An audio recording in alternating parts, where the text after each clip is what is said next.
Irfan dan Arumi adalah pasangan suami istri yang tinggal di sebuah kota kecil di Jawa Tengah. Mereka dikenal sebagai pasangan pekerja keras yang memiliki usaha sembako di rumah mereka. Awalnya usaha mereka berjalan dengan sangat baik.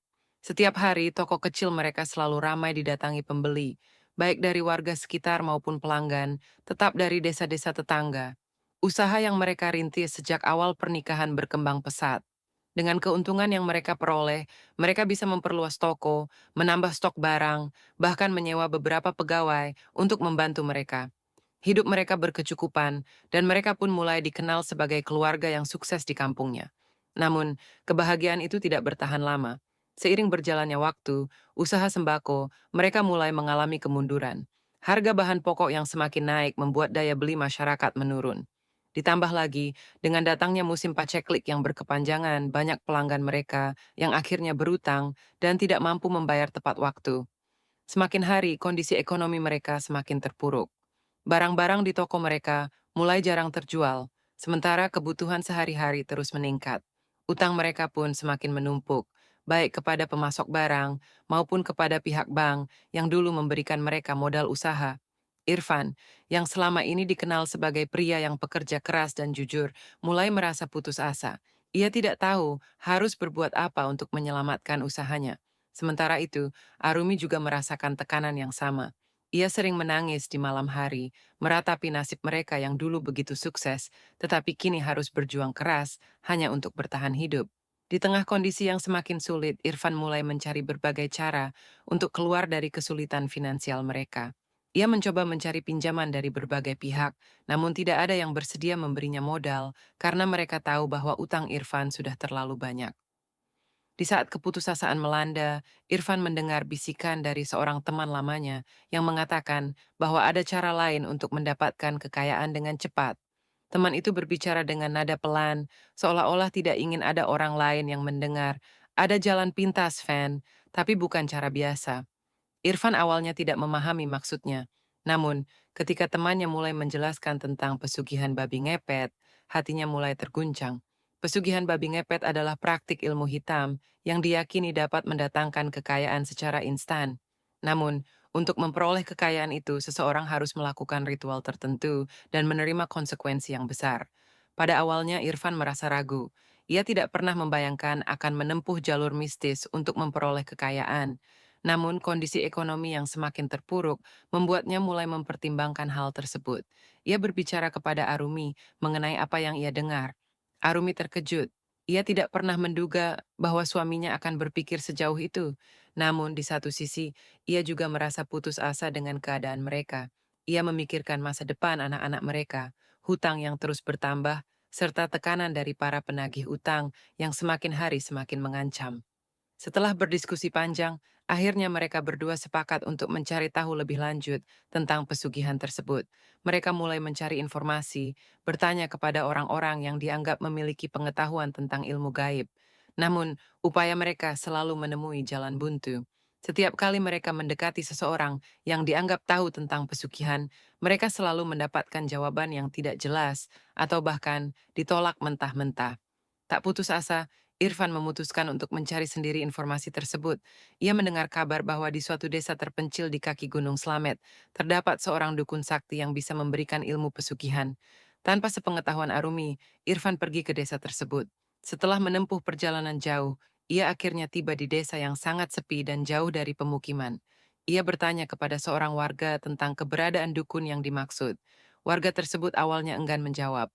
Namun setelah Irfan bersikeras, akhirnya ia diberi petunjuk untuk pergi ke sebuah hutan di kaki gunung. Setelah mendapatkan informasi itu, Irfan kembali ke rumah dan memberitahu Arumi. Kali ini, ia mengajak istrinya untuk ikut serta. Arumi awalnya takut, tetapi akhirnya setuju karena keinginan untuk memperbaiki kondisi ekonomi mereka lebih besar daripada rasa takutnya. Malam itu, mereka berdua berangkat ke tempat yang telah ditunjukkan oleh warga desa. Setelah melalui perjalanan panjang yang melelahkan, mereka akhirnya bertemu dengan seorang dukun tua yang dikenal sebagai penjaga ilmu pesugihan. Dukun itu menatap mereka dengan tajam dan berkata, "Kalian tahu konsekuensi dari jalan yang kalian pilih ini?" Irfan dan Arumi saling bertatapan, tetapi mereka tetap mengangguk. Dukun itu pun menjelaskan bahwa untuk mendapatkan kekayaan melalui pesugihan babi ngepet, mereka harus menjalani ritual tertentu. Salah satu di antaranya adalah salah satu dari mereka harus berubah menjadi babi jadi-jadian pada malam hari untuk mencuri uang dari rumah-rumah penduduk. Setelah mempertimbangkan segalanya, mereka pun melakukan ritual tersebut. Sejak saat itu, perlahan-lahan kekayaan mereka mulai bertambah. Uang selalu ada, bisnis mereka kembali berkembang, dan mereka kembali dihormati oleh warga sekitar. Mereka menjalani kehidupan yang seolah-olah normal. Toko sembako mereka tetap beroperasi seperti biasa, sehingga tidak ada yang mencurigai asal-usul kekayaan mereka. Bertahun-tahun berlalu, dan mereka semakin kaya. Rumah mereka semakin besar, mobil mereka semakin mewah, dan kehidupan mereka semakin nyaman. Namun, seiring bertambahnya usia, mereka mulai merasa bahwa kekayaan saja tidak cukup untuk membuat hati mereka tenang. Mereka mulai merasa gelisah, seolah-olah ada sesuatu yang tidak beres dalam hidup mereka. Hingga suatu hari, Arumi mengusulkan sesuatu yang tidak pernah mereka pikirkan sebelumnya. Van, bagaimana kalau kita pergi haji? Irfan terkejut mendengar usulan itu. Namun setelah berpikir sejenak, ia menyadari bahwa selama ini mereka telah menikmati hasil dari pesugihan tanpa pernah benar-benar memikirkan akhirat. Akhirnya dengan niat yang tulus mereka mendaftar haji. Waktu antrean selama 20 tahun terasa begitu lama, tetapi mereka tetap menunggu dengan sabar. Mereka mulai memperbaiki ibadah mereka, lebih sering bersedekah dan berusaha menjadi lebih baik. Hingga akhirnya tibalah saatnya bagi mereka untuk berangkat ke Tanah Suci. Mereka berangkat dengan penuh harapan, berharap bisa menebus kesalahan mereka di masa lalu dan kembali menjadi hamba yang lebih baik di hadapan Allah. Namun, mereka tidak tahu bahwa perjalanan spiritual mereka tidak akan semudah yang mereka bayangkan. Setibanya di Tanah Suci, sesuatu yang aneh mulai terjadi. Setibanya di Madinah, Irfan dan Arumi merasa lega dan bersyukur. Mereka akhirnya bisa menapakkan kaki di Tanah Suci, tempat yang selama ini mereka impikan. Udara di Madinah terasa sejuk, jauh berbeda dari kampung halaman mereka. Mereka tiba bersama rombongan haji dari Indonesia dan langsung menuju hotel tempat mereka menginap. Pada hari pertama, semua berjalan seperti biasa. Mereka mengikuti jadwal yang telah ditentukan oleh panitia haji. Setelah istirahat sejenak, mereka bersiap untuk menunaikan salat di Masjid Nabawi, tempat di mana makam Rasulullah berada. Namun, ketika mereka berjalan menuju Masjid Nabawi untuk melaksanakan salat Asyar, sesuatu yang aneh mulai terjadi. Saat melangkah memasuki halaman masjid, mereka tiba-tiba merasa kebingungan. Padahal, mereka sudah mengikuti rombongan jamaah lainnya. Tetapi entah mengapa mereka merasa seperti kehilangan arah. Bu, ini jalan kemana ya? Tanya Irfan dengan raut wajah bingung. Arumi pun menoleh ke sekeliling. Masjid Nabawi yang begitu besar seharusnya mudah terlihat, tetapi bagi mereka, yang tampak hanyalah keramaian, tanpa arah yang jelas. Mereka berdua mulai berjalan, memutari halaman masjid, seolah sedang mencari sesuatu. Langkah mereka tidak tentu arah, dan mereka merasa seolah-olah ada sesuatu yang hilang. Sampai akhirnya seorang jamaah haji dari Indonesia, Pak Nurdin, menyadari keanehan itu. Pak Irfan, Bapak sedang mencari apa? Tanyanya heran. Irfan mengusap wajahnya yang berkeringat dan menjawab, Aku mencari istriku, Pak. Apakah engkau melihatnya? Pak Nurdin terkejut. Loh, tadi saya barusan melihat Ibu Arumi berjalan di arah sana. Bapak tidak bersama beliau? Namun, di saat yang bersamaan, Arumi juga mengalami kejadian serupa. Ia merasa kehilangan suaminya dan terus berjalan tanpa arah. Akhirnya, dengan bantuan Pak Nurdin, mereka berdua dipertemukan kembali. Namun, ada satu hal yang aneh. Mereka sama sekali tidak menyadari kapan dan bagaimana mereka bisa terpisah. Ketika mereka mencoba memasuki Masjid Nabawi untuk menunaikan salat, kaki mereka tiba-tiba terasa berat. Langkah mereka menjadi sulit, seolah-olah ada sesuatu yang menahan mereka dari memasuki masjid. Kepala mereka terasa pusing, dan tubuh mereka terasa lemah. Akhirnya, mereka hanya bisa salat di pelataran masjid. Saat itu hati mereka mulai gelisah.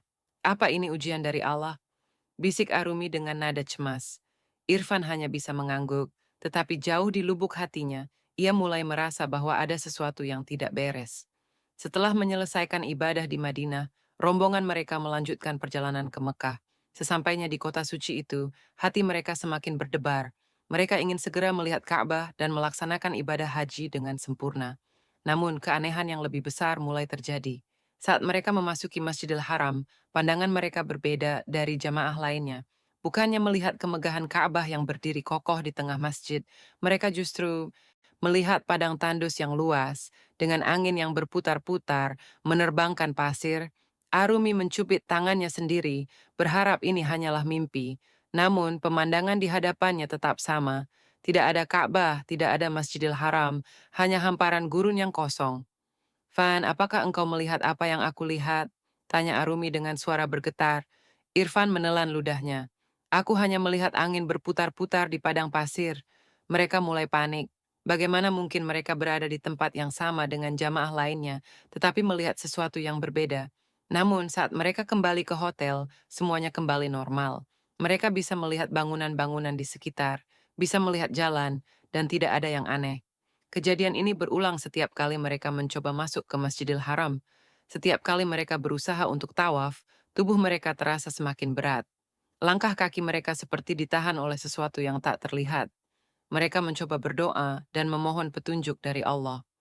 Ya Allah, ampuni dosa-dosa kami dan berikanlah kami petunjuk. Namun tidak ada yang berubah. Setiap kali mereka mendekati Ka'bah, mereka hanya melihat badai pasir yang berputar tanpa henti. Pada suatu malam, Irfan memutuskan untuk mencoba lagi. Ia yakin bahwa ini adalah ujian, dan ia ingin membuktikan bahwa ia masih bisa bertobat. Dengan langkah penuh tekad, ia dan Arumi kembali menuju Masjidil Haram untuk melaksanakan tawaf. Namun saat mereka sampai di sana, sesuatu yang lebih mengerikan terjadi. Tiba-tiba, tubuh mereka terasa semakin berat, seperti ada beban yang luar biasa menekan mereka. Irfan berusaha melangkah, tetapi kemudian ia merasa wajahnya berubah. Ketika ia melihat ke permukaan lantai marmer yang mengkilap, ia melihat bayangan wajahnya telah berubah menjadi kepala seekor babi. Ia terkejut dan langsung menyentuh wajahnya. Namun, itu nyata. Kepalanya kini berbentuk kepala babi, sementara tubuhnya tetap manusia yang mengenakan pakaian ihram. Arumi pun merasakan hal yang sama. Ia merasakan sesuatu yang aneh pada kakinya. Ketika ia melihat ke bawah, kedua kakinya telah berubah menjadi kaki hewan, berbulu kasar seperti kaki babi. Saat itu juga, jeritan terdengar dari para jamaah haji di sekitar mereka. Astagfirullah, apa itu? Teriak seseorang. Kerumunan jamaah segera bergerak menjauh dari mereka. Masjidil Haram, yang biasanya penuh dengan jamaah yang khusyuk beribadah, kini berubah menjadi tempat kepanikan. Beberapa orang berlari menjauh, sementara yang lain mulai membaca ayat-ayat suci untuk mengusir keanehan yang terjadi. Pihak keamanan Masjidil Haram segera datang dan membawa Irfan dan Arumi ke rumah sakit. Mereka berdua gemetar ketakutan, tidak bisa berkata apa-apa selain menangis dan meminta ampun. Di rumah sakit, tubuh mereka perlahan kembali seperti semula. Kepala Irfan yang semula berubah menjadi babi, kini kembali menjadi wajah manusia. Kaki Arumi juga kembali normal. Namun mereka tahu bahwa ini adalah peringatan besar dari Allah.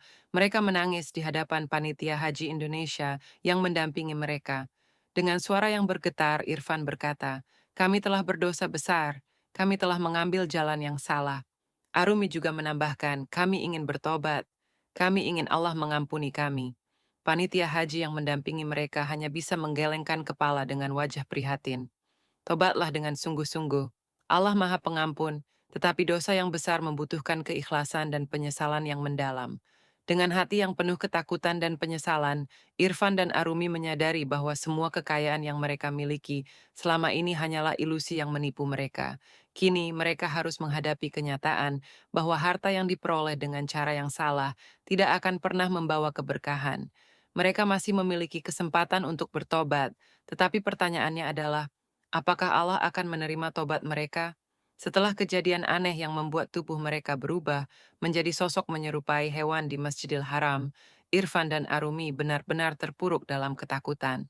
Mereka tidak bisa memahami bagaimana semua ini bisa terjadi, tetapi satu hal yang mereka sadari, ini adalah akibat dari dosa yang mereka lakukan di masa lalu. Di dalam kamar hotel, mereka duduk terdiam. Mata mereka kosong, wajah mereka pucat. Arumi masih gemetar, tangannya terus bergetar saat memegang tasbih.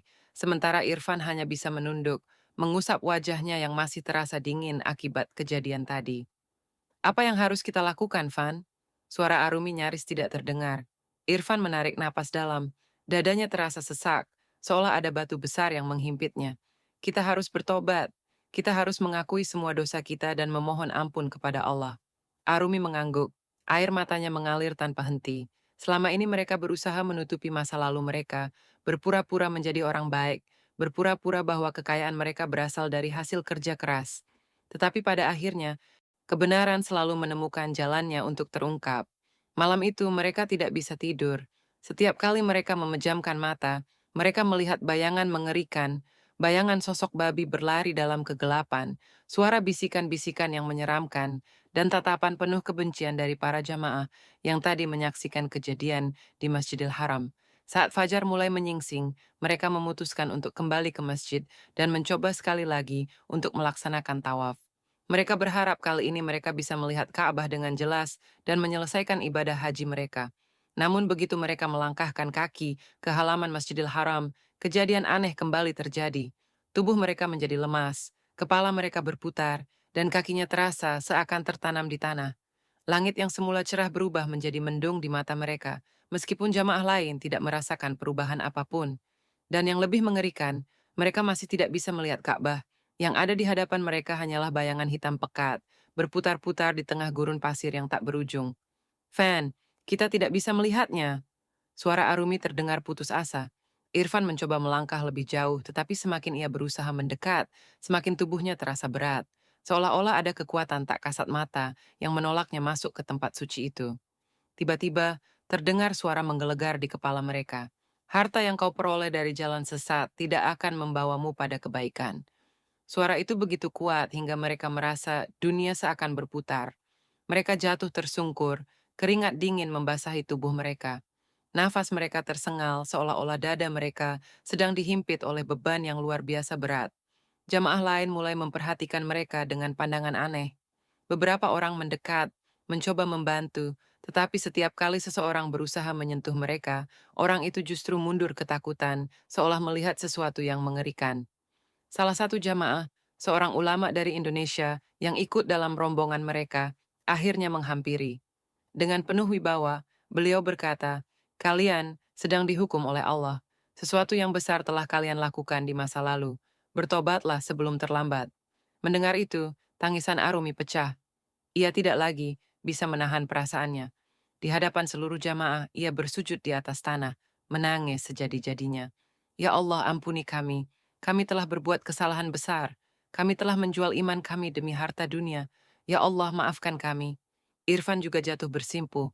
Dadanya terasa semakin sesak. Pikirannya dipenuhi oleh dosa-dosa yang selama ini ia coba lupakan. Ia ingat bagaimana ia dan Arumi melakukan ritual pesugihan, bagaimana mereka memilih jalan pintas untuk mendapatkan kekayaan, dan bagaimana mereka mengabaikan peringatan hati nurani mereka. Ya Allah, aku mengaku, aku telah mengambil jalan yang salah, aku telah berbuat zalim, aku menyesal, ya Allah, ampunilah aku. Orang-orang yang menyaksikan kejadian itu mulai membaca doa. Beberapa dari mereka membaca ayat suci Al-Quran, berusaha membantu pasangan itu keluar dari hukuman yang mereka alami. Seiring dengan doa yang terus dipanjatkan, tubuh Irfan dan Arumi mulai terasa lebih ringan. Perlahan-lahan, mereka bisa kembali berdiri. Ketika mereka membuka mata, mereka akhirnya bisa melihat Ka'bah yang berdiri megah di hadapan mereka. Tangis mereka semakin menjadi. Mereka tidak bisa berkata apa-apa selain mengucapkan syukur yang tiada henti. Dengan langkah yang gemetar, mereka berjalan menuju Ka'bah dan memulai tawaf mereka. Setiap langkah yang mereka ambil terasa seperti perjalanan panjang menuju penebusan. Mereka tidak lagi memikirkan harta, tidak lagi memikirkan status sosial, yang mereka inginkan hanyalah ampunan dari Allah. Ketika mereka menyentuh Hajar Aswad, mereka berdoa dengan penuh harapan, "Ya Allah, jadikan kami hamba-Mu yang lebih baik. Jangan biarkan kami kembali ke jalan yang sesat. Terimalah tobat kami, ya Rob." Setelah menyelesaikan tawaf, mereka duduk di sudut masjid, merenungkan semua yang telah terjadi. Harta yang mereka kumpulkan selama bertahun-tahun kini terasa tidak berarti. Mereka sadar bahwa jalan yang mereka pilih dulu telah membawa mereka ke jurang kehancuran. Tetapi mereka juga percaya bahwa Allah Maha Pengampun, dan selama mereka benar-benar bertaubat, masih ada harapan untuk mendapatkan ampunannya. Dalam perjalanan kembali ke hotel, Arumi menatap suaminya dan berkata dengan lirih, "Fan, setelah kita kembali ke Indonesia, kita harus meninggalkan semua ini. Kita harus mulai hidup baru, dengan rezeki yang halal." Irfan mengangguk mantap. Ya Bu, aku tidak ingin kembali ke kehidupan kita yang dulu. Aku ingin kita menjalani sisa hidup kita dengan benar. Mereka berdua tahu bahwa perjalanan mereka masih panjang, namun satu hal yang pasti, mereka tidak akan pernah lagi mengorbankan iman mereka demi harta dunia. Hari itu di Tanah Suci mereka menemukan kembali cahaya yang sempat mereka tinggalkan. Dan kali ini, mereka tidak akan pernah melepaskannya lagi. Setelah menyelesaikan seluruh rangkaian ibadah haji, Irfan dan Arumi kembali ke hotel dengan hati yang masih diliputi perasaan haru, takut, dan syukur. Mereka tahu bahwa kejadian yang mereka alami di Tanah Suci bukanlah sesuatu yang biasa. Itu adalah peringatan dari Allah atas dosa-dosa yang telah mereka perbuat. Di dalam kamar hotel, mereka kembali merenungkan perjalanan panjang hidup mereka. Arumi menatap suaminya dengan mata berkaca-kaca. Fan, aku takut. Apakah Allah benar-benar menerima tobat kita? Tanyanya dengan suara lirih. Irfan menggenggam tangan istrinya dengan erat. Aku tidak tahu, Bu. Tapi yang pasti kita harus membuktikan bahwa kita benar-benar ingin berubah. Tidak cukup hanya menyesali kesalahan kita. Kita harus menebusnya dengan perbuatan baik setelah kita kembali ke tanah air. Arumi mengangguk, hatinya penuh dengan tekad. Mereka tidak bisa mengubah masa lalu, tetapi mereka bisa menentukan bagaimana mereka menjalani sisa hidup mereka. Beberapa minggu setelah menyelesaikan ibadah haji, mereka akhirnya pulang ke Indonesia. Begitu tiba di kampung halaman, mereka disambut oleh keluarga dan tetangga yang ingin mendengar cerita mereka dari Tanah Suci. Namun berbeda dari jamaah haji lainnya, yang kembali dengan wajah berseri-seri dan membawa cerita penuh kebahagiaan, wajah Irfan dan Arumi tampak lebih tenang, tetapi juga menyimpan banyak beban. Di rumah mereka berdua duduk berdua dalam keheningan. Rumah besar yang dulu mereka bangun dengan uang hasil pesugihan kini terasa seperti penjara. Harta benda yang dulu mereka banggakan kini hanya mengingatkan mereka pada dosa yang telah mereka lakukan. Kita harus menjual semuanya, Van, kata Arumi tiba-tiba. Irfan menatap istrinya dengan heran. Maksudmu? Kita harus melepaskan semua yang kita dapatkan dari jalan yang salah. Kita harus mulai dari awal dengan cara yang benar. Irfan terdiam. Ia tahu istrinya benar. Harta yang mereka miliki tidak akan pernah membawa berkah jika mereka tetap mempertahankannya. Keesokan harinya mereka mulai menjual sebagian besar aset mereka, rumah mewah, kendaraan mahal, dan bahkan toko sembako yang dulu mereka bangun dengan uang pesugihan. Mereka ingin memastikan bahwa mereka benar-benar memutus semua ikatan dengan masa lalu yang kelam. Sebagian besar uang hasil penjualan itu mereka sumbangkan ke masjid, panti asuhan, dan fakir miskin. Mereka berharap dengan begitu, dosa mereka bisa sedikit terhapus. Setelah menjual seluruh aset mereka, Irfan dan Arumi memutuskan untuk pindah ke kota kecil di daerah yang tidak terlalu jauh dari kampung halaman mereka. Mereka ingin memulai hidup baru, jauh dari bayang-bayang dosa masa lalu. Dengan sisa uang yang mereka miliki, mereka membuka usaha kecil berjualan makanan di pasar. Berbeda dari usaha sembako mereka yang dulu besar dan megah, usaha ini sangat sederhana. Mereka hanya memiliki satu gerobak kecil untuk berjualan nasi uduk dan gorengan. Namun, kali ini mereka merasa lebih tenang.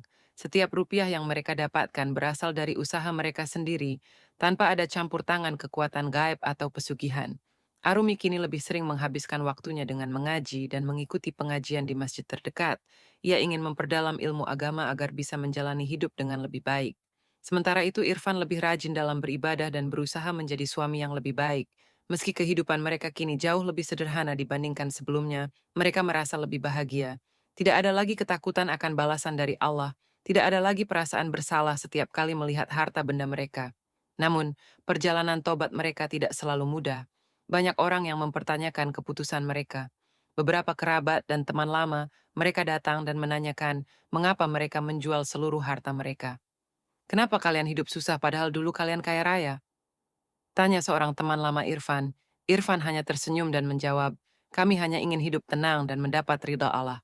Beberapa orang bahkan mencoba membujuk mereka untuk kembali ke kehidupan lama. Ada yang menawarkan bantuan modal untuk membuka usaha besar lagi, ada juga yang mengajak mereka untuk mencari pesugihan yang lain. Namun, kali ini Irfan dan Arumi tidak tergoda. Mereka telah merasakan sendiri bagaimana Allah memperlihatkan akibat dari perbuatan mereka di Tanah Suci. Mereka tidak ingin mengulangi kesalahan yang sama. Kami sudah cukup belajar dari pengalaman, kata Arumi, setiap kali seseorang mencoba membujuknya. 5 tahun berlalu sejak mereka kembali dari haji. Meskipun mereka tidak lagi hidup dalam kemewahan seperti dulu, mereka merasa hidup mereka jauh lebih berkah. Usaha kecil mereka berkembang dengan baik. Dengan kejujuran dan keikhlasan dalam berjualan, pelanggan mereka semakin banyak. Mereka tidak pernah mengambil keuntungan yang berlebihan, dan mereka selalu menyisihkan sebagian pendapatan mereka untuk sedekah. Keberkahan itu juga terasa dalam kehidupan rumah tangga mereka. Irfan yang dulu sibuk mengejar harta, kini menjadi suami yang lebih perhatian dan bertanggung jawab. Arumi yang dulu selalu khawatir tentang status sosial kini lebih tenang dan menerima hidup apa adanya. Mereka juga mulai aktif dalam kegiatan sosial. Mereka membantu anak-anak yatim, mengajarkan orang-orang di kampung tentang pentingnya mencari rezeki yang halal, dan berbagi pengalaman mereka agar orang lain tidak jatuh ke dalam kesalahan yang sama. Setiap malam sebelum tidur, mereka selalu berdoa bersama, memohon agar Allah tetap menjaga hati mereka dan tidak membiarkan mereka kembali tergoda oleh dunia. Kita mungkin tidak bisa menghapus dosa kita sepenuhnya, Bu, kata Irfan suatu malam. Tapi setidaknya kita bisa memastikan bahwa sisa hidup kita dijalani dengan cara yang benar. Arumi tersenyum dan menggenggam tangan suaminya. Aku bersyukur kita masih diberi kesempatan untuk bertobat. Mereka berdua menatap langit malam, merasakan ketenangan yang belum pernah mereka rasakan sebelumnya. Kekayaan yang dulu mereka kejar dengan cara yang salah telah hilang, tetapi sebagai gantinya, mereka mendapatkan sesuatu yang jauh lebih berharga, ketenangan jiwa, keberkahan hidup, dan harapan akan ampunan Allah. Dan bagi mereka, itu lebih dari cukup.